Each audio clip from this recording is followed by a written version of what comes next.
All right, everybody, welcome back to the Xavier Klein Coaching Journey series here on Madden 25. We are in week number 11 of the 2025 season, and the goal of this episode is to get us to the end of the year. I don't see us making the playoffs. Maybe we do in the simulation, but I'm not quite sure. What we're going to be emphasizing in this series, in this episode, though, is going to be about specific prospects on our draft board. The Dolphins, because of the moves we made, right? We pretty much unloaded on tons of players off our board, off our team, to allow us this kind of setup. We have two firsts, seconds, third, fourth, and fifths. Of 3 5s, along with the 6 and a 7. So we have 13 picks in this year's draft. Now, the second pick in the draft isn't necessarily the greatest, right? It's Green Bay Packers pick. That Jalen Ramsey is now paired up with Jair Alexander, and that team is killing it. We swapped seconds with Houston, and this is the kind of stuff that we have to deal with. But with 13 draft picks, you have the ability to move up and down the draft, as we did in the last off season, where we really tried to get an opportunity to bring in more youth on this team, see who's going to potentially step up and really ball out. Now, my goal here in this episode is really to think about the players that we're going to try to grab. Players that I'll put on my board, I might talk a little bit about, but there's going to be specific players that I want on this team. And with the 13 picks in this year's draft, we have the ability to get them. So it's not so much as like, oh, let me find every UDFA that's considered a steal. No, I'm gonna draft the way I normally draft, and my hope is that we'll be able to grab at least a couple of those players that are on the board. We can only finesse ourselves on the board as much as we can. And even when we tried to, even in the last offseason, I couldn't get everybody. So I thought we got a decent amount of players, but my goal this season is that we have the artillery to really make a big impact for us, right? We gave up Jalen Ramsey. We gave up Tyreek Hill. We gave up Jalen Phillips and Kendall Fuller. When you give up players like that, you gotta win. Now, this season honestly wasn't looking too bad, but the injury bug did hit. We lost a ton of players this year already. Right, Devon Achane will be back next week. We have Brewer and Tagovailoa that are on the IR. Jalen Waddle will be back in a couple weeks along with Jedrick Wills. So maybe this team looks okay. And then Taylor Decker, who we traded for, ends up with a torn bicep. So that also messed up this O-line in its entirety. So, it's not to say that this is a scrap for the season, but we got to keep moving and we got to see if we can build this team out. First game will be against the Browns, and what we're going to do in each game is I'm going to be simming through it, and we're just going to talk through the box score at the end of it. And the hope is that, maybe we'll see some difference there and some players really stepping up and representing an opportunity here to really ball out. And when I look at this team here, Xavier Hutchinson looked really good to where I feel like he deserved it. And Truman had a ridiculous catch in the last episode that I was like, dude, I got to try him out. And have him start as a 1 or 2. We're going to probably have him 2. Now, the reason why Marquez Valdez-Scantling is going to be in the back, he'll be a big slot receiver. And the reason why I want to do it that way is I feel like you got to let your young players go and see what they're doing. If you know your season's not going in the right spot, players you traded for, the players that you drafted, you got to try. Got to try and see if that's going to work out there for you. On the defensive side, right, I think we got some pretty good players. The Elijah Mold and Richie Grant experiment has actually not played out too bad, but I know we need to look at some more safeties in this upcoming offseason and draft. The corners, when I see McKnight, we drafted Brendan McKnight for the opportunity of him being a potential corner 3, corner 2, and we drafted him in the 3rd round this year. So I want to see what he can do. He's 6'2", 192. He's not like he's a bad fit for an outside corner. I think he's very good. And with Kendall Fuller being traded, you got to give him a chance there. And then we traded for Corey Valentine. So you got to Carrington Valentine, excuse me. So you got to see what he can do. And see if this 7th rounder has an opportunity to really surprise everybody. So that's the way I kind of look at it right now. We're going to let a lot of our depth get an opportunity. We might see some moves here of of maybe seeing Clancy there, but the way I look at it is Clancy's a backup. McLeod is here, Wyatt. We got some youth. We're gonna see these guys kind of grow, hopefully in this episode, and then we'll get ourselves into the seasons to prep for next year's off season. We're gonna jump into the Browns games now. Let's see what we can do. So this one was close. The Dolphins end up losing here 28-25. Now here's the crazy part. They were winning in the beginning of this game, 10-7. And then they just could not get it right. Look at that. Tyler Huntley throws a bomb to Jalen Wright, the running back. Gets that one there. That's kind of nice. DeJuan Smith passing to Lawrence House. Pass from Lawrence House, so the rookie kind of getting involved there. MVS 66-yard tutty. So Tyler Huntley is kind of just chucking bombs out there. Love to see it. So we didn't really, we didn't win that game, but it's nice to see some guys kind of working through it. Huntley is truly a backup, 3 tutties, 2 interceptions. Running game was non-existent, but MVS 5 for 97 as our big slot receiver. Jalen Wright 4 for 63. Jonnu Smith 4 for 41. Truman getting his opportunity to start today, get 3 for 22, and Xavier Hutchinson 2 for 27 in a tutty. Gotta respect it. No sacks given up by the O-line too. Gotta be happy about that. 2 tackles for loss. We had a sack by McLeod. No picks. 1 forced fumble by Elijah Molden. 3. There you go. Brandon McKnight, the rookie, getting some pass deflection there. So not too bad. Looking forward to jumping into the next one. We'll talk through maybe a couple prospects. So the first player we are going to showcase is Darian Harvey. So he's projected to be a 3rd, 4th rounder. What I like about this guy is we have the 3rd round picks to kind of maneuver here. But look at the guy's height and weight, bro. 6'2", 374 pounds. You are talking about a human wall.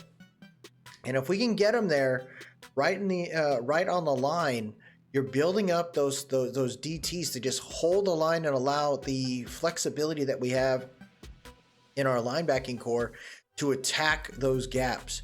Darian Harvey has elite freaking acceleration. He's got elite strength.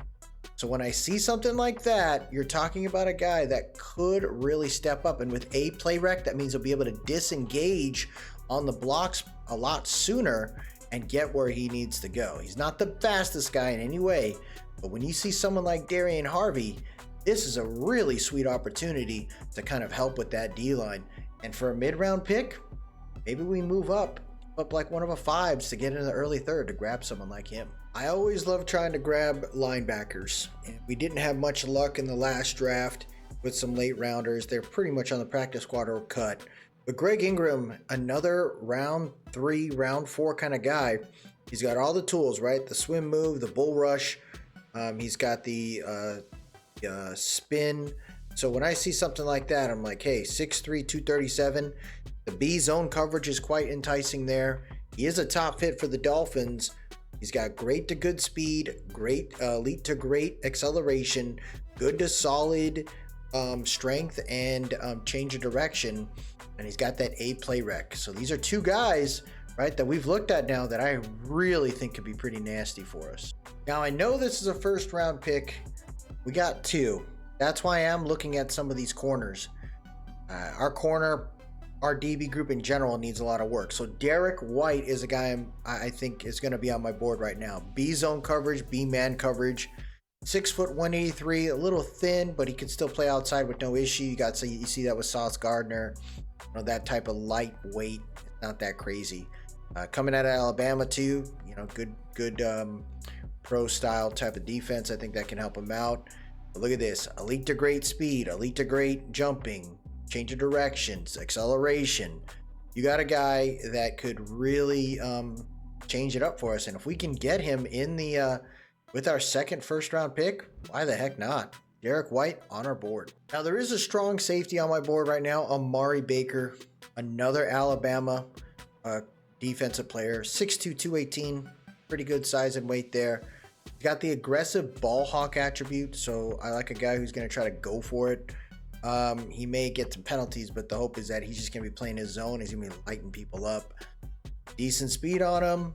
What I went for is the change of direction. So if we have him playing in the slot and or in a sub linebacker spot, you can kind of move him around and he'll be ready to attack.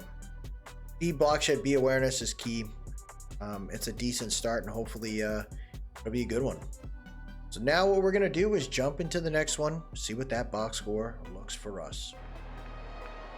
So this was a very low scoring game, and the Dolphins had it all the way until the end, folks. This was unreal. So there was a field goal by Sanders, a field goal by Dicker. Then we had a 25-yard tutty to MVS. Dicker kicked a field goal. They were still down, right? So it was 10-6. The Chargers go all the way down the field and toss a 5-yard tutty to Joshua Palmer to win this one. I thought the Dolphins had it. I really did. 16 for 28, 1 touchdown, 175 yards. The game was slowed down quite a bit. 5 for 52 for Truman, 4 for 50 for Hutch, 4 for 54 for Hutchinson. 4 for 50 for MVS, excuse me. So not too bad there. It was a very low scoring game, but I'm just shocked because I thought we were about to see a win. I was watching the sim, and it happened there. A little more tackles along the way. 1 for McLeod, TFL, and a half a sack. Looks like Reed got 1, and then Dodson got 1.5. No picks. We had 2 pass deflections for Dodson, Blair, Carrington also got 1 too, so that's nice to see. No forced fumbles. That one's tough, man. I really thought we had that one, but we keep it moving. Let's get to the next game. So this game ended as expected. We lost 27-17. Now, granted, we had a lead after the first quarter. MVS with another grab in that quarter there, another tutty, but then they just started putting it on us, and we just could not find our way there, unfortunately. When you look at the stat line, Lamar Jackson and the Ravens are very, very good. And Huntley had a tough time, 12 for 25 going against his former team, 2 touchdowns, 1 interception, 48% completion percentage there. Devon Achane, 10 for 33 on the ground, 5 for 84. So Waddle comes back, thank goodness. He's starting to look pretty good there, 4 for 40 for MVS. So, with Waddle back, does that help us out? I'm not quite sure. Larry Jansen and Paul give up some sacks today. No double-digit sacks, but Chubb did get 8 tackles, and total tackles, and 3 of those were TFLs and a sack. The only sack in the game. Kind of rough there. I wanted to see Devontae Wyatt start today. I wanted to see how his finesse ability in the inside, how would that work today?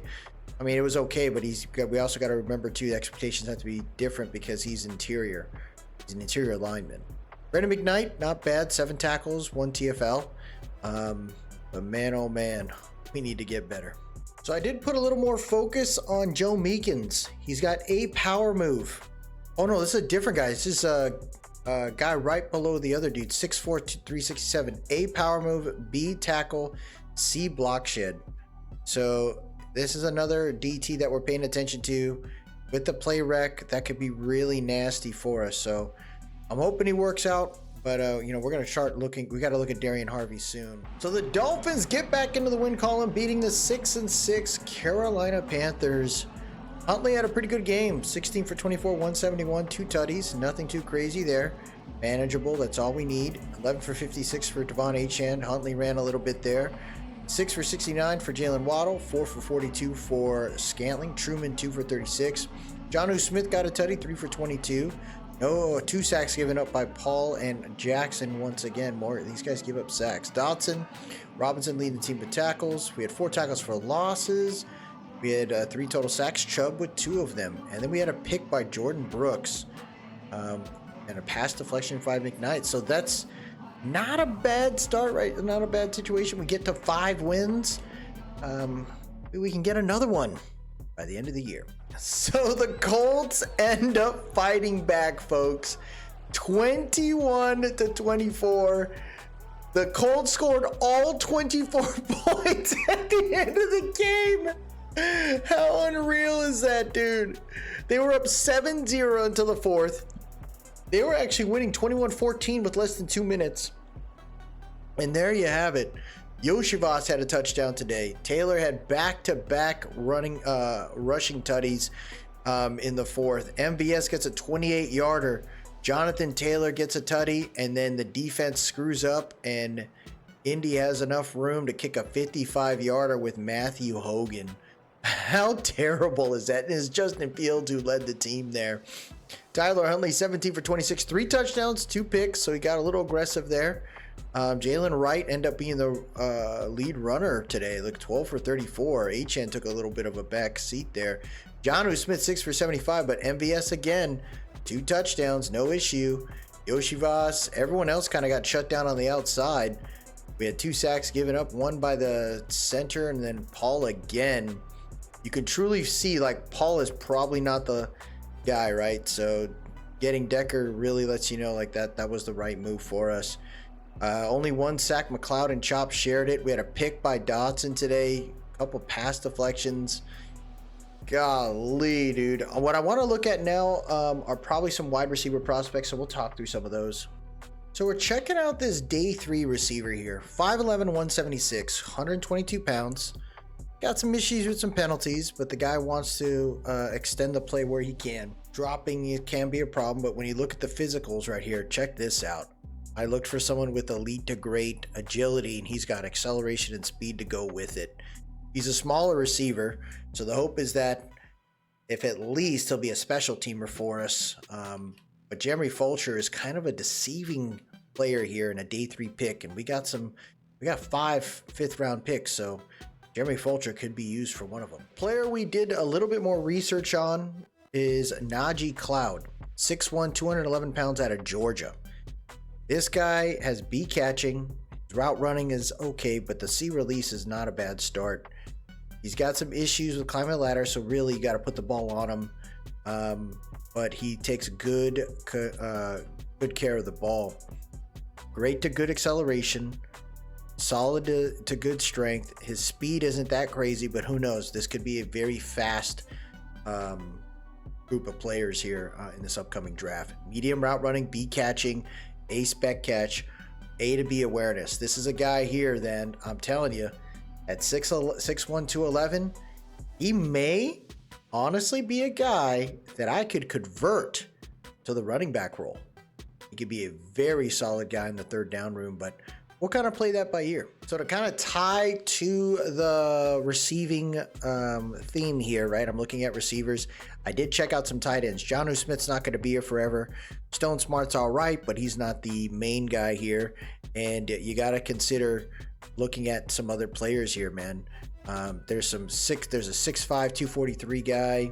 These are all round 1 and 2, and with 2 first rounds, 2 second rounds, you might have a shot at taking one of these guys here. But you look at Patrick Cage. He's considered a UDFA. His catching's not that great out of Kansas State, but look at that. That screams athlete. So elite to great speed, acceleration, agility, good to solid change of direction, elite to great jumping. That's not bad. His catching's going to take some time, but if he's at least in the 70s for catching, you could just train this guy. Put him on the practice squad, let him develop, use one of our late round picks to just kind of train him. But if he ends up having pretty solid, I might use a focus on him to see if we got something here in Patrick Cage. That could be a very underrated pick. So the Dolphins get their 6th win of the year. They went against the Jets, who decided to start Jameis Winston, who I believe they drafted a quarterback, but he might have gotten hurt. 13 for 20. Nothing there for them. But Tyler Huntley, 2 tutties, 192 yards, 68 completion percentage there. Devon Achane ran 14 for 56, Wright 10 for 31 there, so the 1-2 punch is working out okay. 5 for 44 for MVS with Jalen Waddle, 3 for 64. Jonnu Smith, 3 for 22. So MVS, I actually got this guy on the back of the depth chart, and he still finds a way to get on the field. Pretty incredible there. 1 sack given up. Jedrick Wills and Meyer. We had 2 tackles for loss today, and then we had 2 sacks from Chop, 1 from McLeod, so the rookie getting involved there. No pass deflections against the Jets, but they didn't really throw that well. 112 yards, holding the team to 112 yards passing. Pretty good job right there. Great move for the defense. Let's get to the next one. So the Dolphins lose a tough one here against the Saints, 14-20. They were behind pretty much the entire game. Tried to fight back a little bit in the fourth, but tough there. Jalen Waddle, 44-yard touchdown in the second quarter. And then Jatavius Truman, the rookie, getting a touchdown late in that one. So Huntley, he threw 2 touchdowns, but then he threw 2 picks. From a rushing standpoint there, 13 for 58. I had Valentine play backup. He didn't really touch the ball that much on the ground there. MVS 3 for 34. Waddle 5 for 93 and a tutty. Devon Achane there 2 for 17. Hall giving up sacks. Molden with 9 tackles today. 3 TFLs there for Sealer. And then we had 3 sacks today. McLeod, Chubb, and Reed, they got to the QB.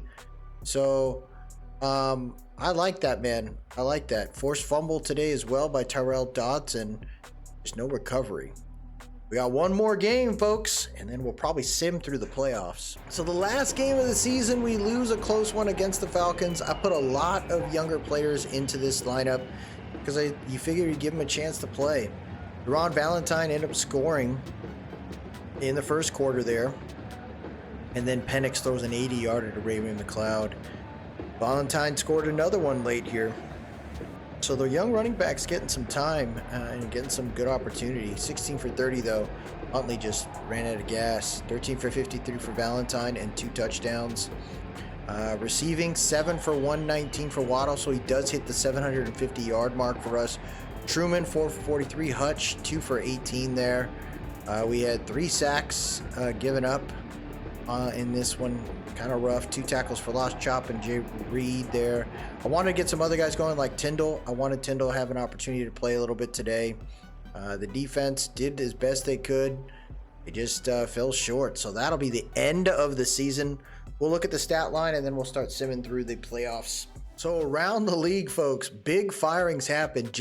Mike McCarthy, he's fired for the Cowboys coach. Thomas Brown for the Bears is fired. Kevin O'Connell gets fired from the Vikings. Wow, dude. People went wild there. I did not expect that. I wanted to check out the stats, though, and kind of see how did our players do, right? So we were bottom of the rung. Things happen. If you combine our two QBs, we finished the year off at a little over 3,600 yards and 29 touchdowns and 11 interceptions. About a 62% completion percentage, so not too crazy there. From a rushing perspective, Devon Achane, right? He was hurt for most of the year. He played 12 games. He had 584 yards, 155 carries, but the rushing yards per carry was not great. We got to get this rushing game going here. Waddle finished the year with 815 yards. MVS finished with 749 yards and 11 touchdowns. How insane is that, dude? This guy right here, I think he's going to be 31 next year. I may bring him back. I don't think there's anything wrong with having a guy like that. He can really help players like Hutchinson, who came in 280 yards for the year. Truman, 261. So I could see some pretty decent opportunities here. Even Jonnu, 57 for 611, despite our team being horrendous. That's not a bad situation. Now, here's the bad news.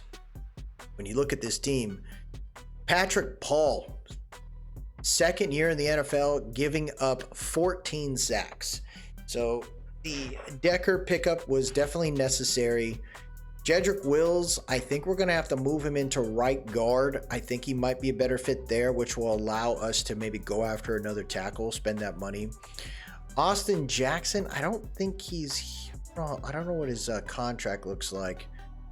Yeah, he's here for one more year. Technically, we can trade him or we can keep him as a backup. Nothing wrong with that, but we got to continue to improve the O-line.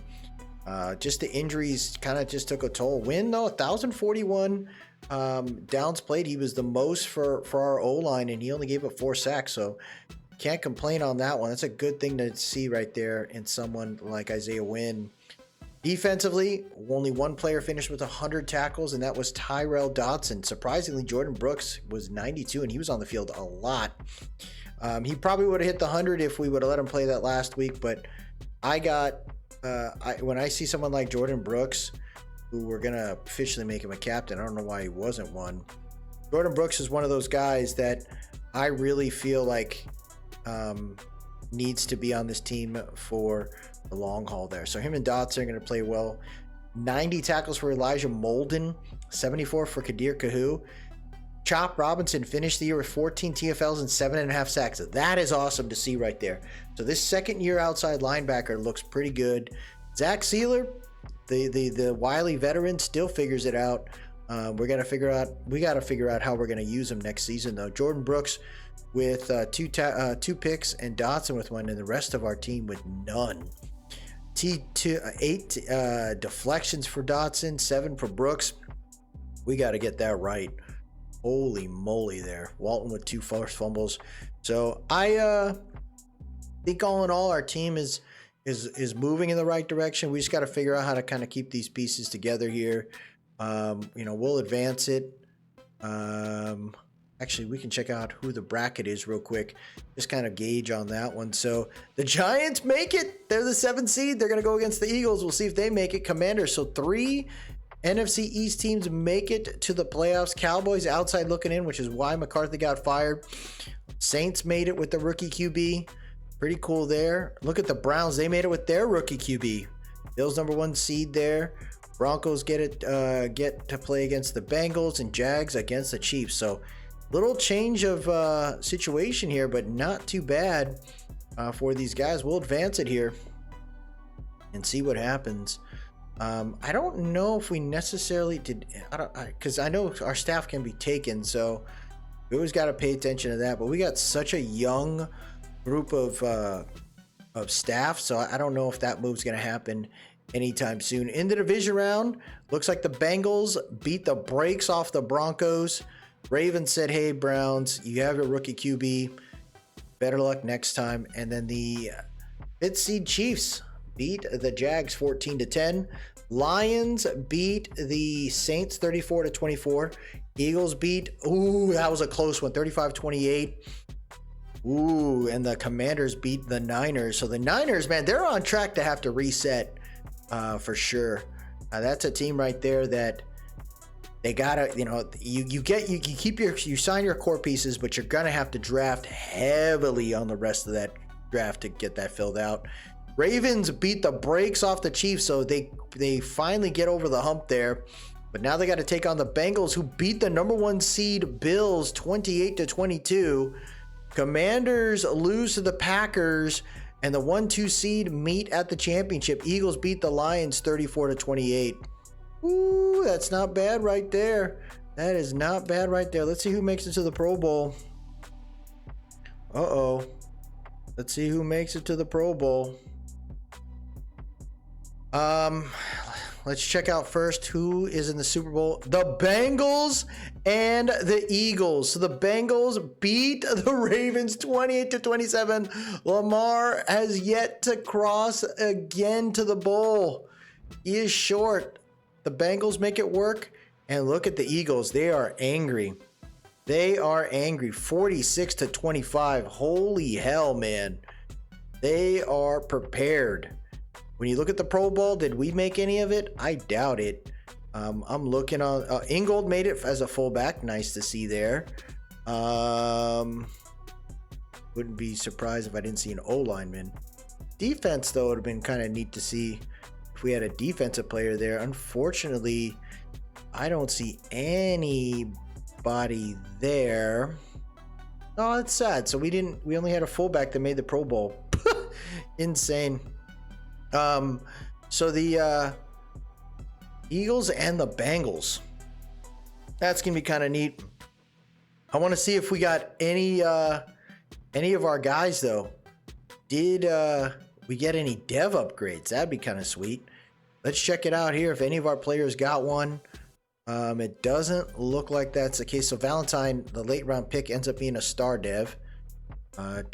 Waddle still has his. Jedrick Wills may have lost his. Is that the case there? I don't even know if that's... Oh, maybe he was never a... I thought he was a star dev. Oh my gosh. They just didn't do it, huh? On the defensive side, Chop is a superstar. That's awesome to see. Ooh, I love that. So Chop got the superstar dev. Kadir Kahu with the gold. Ooh, man, nice upgrades right there for these guys. So, you gotta be happy about that, man. We got some upgrades. Let's see who wins it. Is it the Bengals or is it the Eagles? They got that orange Q on that icon there. Does that tell the future? Are the Eagles done for here in the Super Bowl? I don't know. The Sim's taking it a little bit here. Let's see who won it. And the winner is the Eagles, 27-19, three-time Super Bowl champions. They keep it rolling. Zach Bond, the MVP. Oh, that's got to be tough right there, man. That has got to be tough. They end up not making it on that one. And you look at the retirements, folks. Russell Wilson, he's done. Geno is done. Demario Davis, DeAndre Hopkins, Tyron Smith, Laken Tomlinson, Jordan Poyer, Kevin Zeitler, Darius Playboy Slay, Big Play Slay, excuse me, Zach Martin officially is done, Carson Wentz, Brandon Scherf, Ted Karras. Wow. Oh, man. So some interesting retirements there. Some of these other guys retired a while ago. Weren't really impacting the game there, but you know, now we got another mock out here. So here's who, here's where they're saying everyone's going to be at. Titans still down there. They're going to get a defensive end. Looks like the Raiders truly going after a QB. You got Christopher Coles looking to go to the Pats. They got us going after a QB in Antoine Griffin, which does not make any sense there. He's one of the first players on our board that we selected. That's why it's showing that. So that's kind of stupid. But, you know, we're looking at the tackles, and everyone that we're going for does not seem great. They all look like they're going to be mid-rounders. So kind of reaches there. Maybe Troy Wagner, 6'7", 319. You know, you got Decker there. You move Wagner. You know, can you move him to the right? Or do you just choose to just grab another guy and have that work out? We got to figure that out. But having a tackle for the future, nothing wrong with that. And then this is our next pick. They got us going as Derek Hardy, which is hilarious. So the draft board does not look right because of who we selected initially there. They got us upgrading some guys, but I'm assuming it's going to be the it's going to be the practice squad there. So we got some players that, you know, they're going to get an opportunity to play to kind of earn another spot. Maybe one or two of those guys make it there. This team has a lot to work on, though, folks. This is far from over. We have a cap issue, $26.3 million in cap space that we have to deal with now. Because we cut those players in Tyreek Hill and Jalen Ramsey, the what is that, the roosters or the hens, the chickens have come to roost kind of deal. We got to deal with that. We got to work through it, and hopefully we can kind of finesse it. But we're in trouble now. We gave up a lot of players. We ate a lot of cap. Can we clean this up and get our butts back in order there? As you can see, the reason why we got negative cap is because of the $34.7 million cap penalty that we have, and that gives us $1.8 million in cap space available. 24.5 million rookie reserve. But then you look at somebody like Taylor Decker. If we restructured his contract, we'd free up 8.5, get us out of the negative. No issue with that. So you got to understand, like, we're going to be okay. The rookie reserves are what they are. Jalen Waddle is another guy we can potentially restructure. That would give us 10.7. So you restructure those first two guys, we don't have a problem with anything. We don't have a worry. Tua Tagovailoa is another guy you can kind of, restructure. 35.9, yeah. So you restructure Tua, and you pretty much roll with that. If you got to get any other guys or re-sign some players, that could be the situation that we got to deal with there. But we got plenty of cap space. The Jonnu Smith experience, we got to figure out if we're going to bring him back at 31 years old. So this team's got a lot to work on. Finished the year better than we expected, though. 6-11. Hoping we could improve on this. It's gonna be tough, man. I'm telling you, these guys are no freaking joke. Did any of our guys staff leave? I gotta double check that. No one left. So we are gonna advance it. This is where we'll leave it, is the re-sign period. And that'll set up the next episode here. So I'm excited, man. I think we got a good crew.